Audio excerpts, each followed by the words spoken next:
आज हम पढ़ेंगे कक्षा 8 के गणित का तीसरा अध्याय।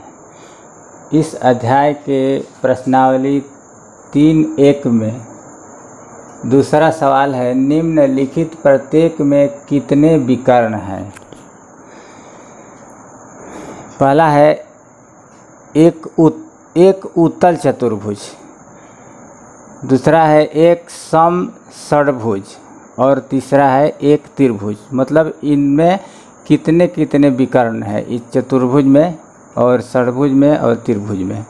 तो सबसे पहले हमें विकर्ण का परिभाषा जानना होगा कि विकर्ण किसे कहते हैं। कहने का मतलब कि किसी बहुभुज का विकर्ण क्या होता है, तो उसके किन्हीं दो शीर्षों को जोड़ने से प्राप्त रेखाखंड होता है।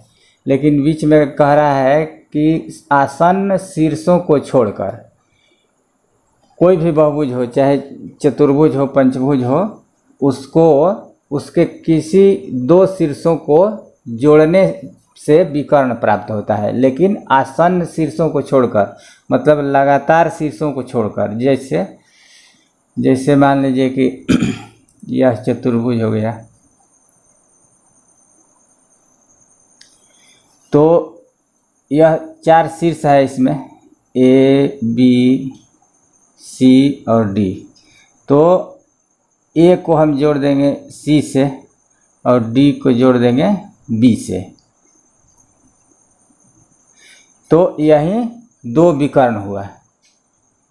यह कह रहा है कि आसन्न शीर्षों को छोड़कर, मतलब लगातार शीर्षों को छोड़कर, जैसे ए को बी से जोड़ेंगे तो यह जो रेखाखंड है यह विकर्ण नहीं होगा और यह भी नहीं होगा, यह भी नहीं। लगातार शीर्षों को जोड़ने से जो रेखाखंड प्राप्त होता है वह विकर्ण नहीं कहलाता है, बल्कि एक को छोड़ करके, यानी यह रेखा और यह रेखा इस चतुर्भुज का विकर्ण है। तो यह पहला सवाल पूछ रहा है यह कि उत्तल चतुर्भुज में कितने विकर्ण हैं। तो यह उत्तल चतुर्भुज भी है, यह जो है चतुर्भुज यह उत्तल चतुर्भुज है, क्योंकि इसका प्रत्येक कोण 180 डिग्री से कम है। 180 डिग्री से कम होना चाहिए, तब उसको हम कहते हैं उत्तल चतुर्भुज। और यदि कोई चतुर्भुज हो और उसका एक कोण, या कोई चतुर्भुज ही नहीं, कोई बहुभुज, पंचभुज, षट्भुज, अष्टभुज, कोई भी बहुभुज हो, यदि उसका एक कोण 180 डिग्री से अधिक हो तो उसको हम कहते हैं अवतल बहुभुज। चतुर्भुज होगा तो अवतल चतुर्भुज हो जाएगा, षट्भुज होगा तो अवतल षट्भुज हो जाएगा। जैसे मान लीजिए कि यह चतुर्भुज है,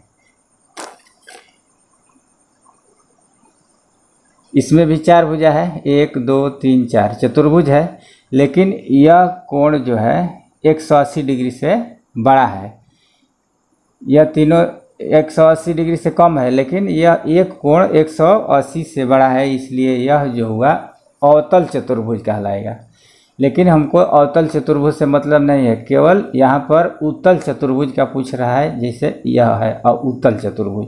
तो इसमें दो विकर्ण होगा, तो आंसर हो जाएगा इसका 2, इसका आंसर होगा 2 विकर्ण। अब हम देखेंगे बी, यह सवाल, एक षड्भुज सम षड्भुज में कितने विकर्ण हैं। तो पहले हम चित्र बनाएंगे, 6 बिंदु हो गया, 6 को मिला देंगे, समान होना चाहिए। चित्र में अभी करीब करीब बराबर है, तो 1 2 3 4 5 और 6 भुजा हुआ। सम षड्भुज का मतलब कि सम होना चाहिए, बराबर होना चाहिए सभी रेखाखंड, और 6 भुजा होना चाहिए। तो यह हो गया।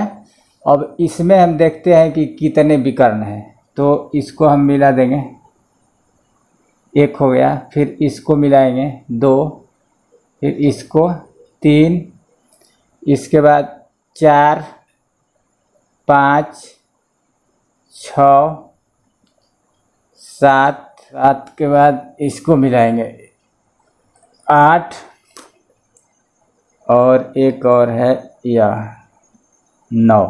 9 इसमें विकर्ण है, यानी इसका आंसर होगा 9 विकर्ण।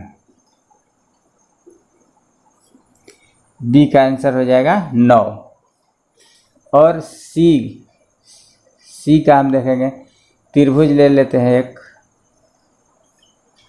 त्रिभुज में कोई विकर्ण नहीं है, इसलिए कि इसका कोई भी शीर्ष मिलाएंगे तो वह आसन्न शीर्ष होगा।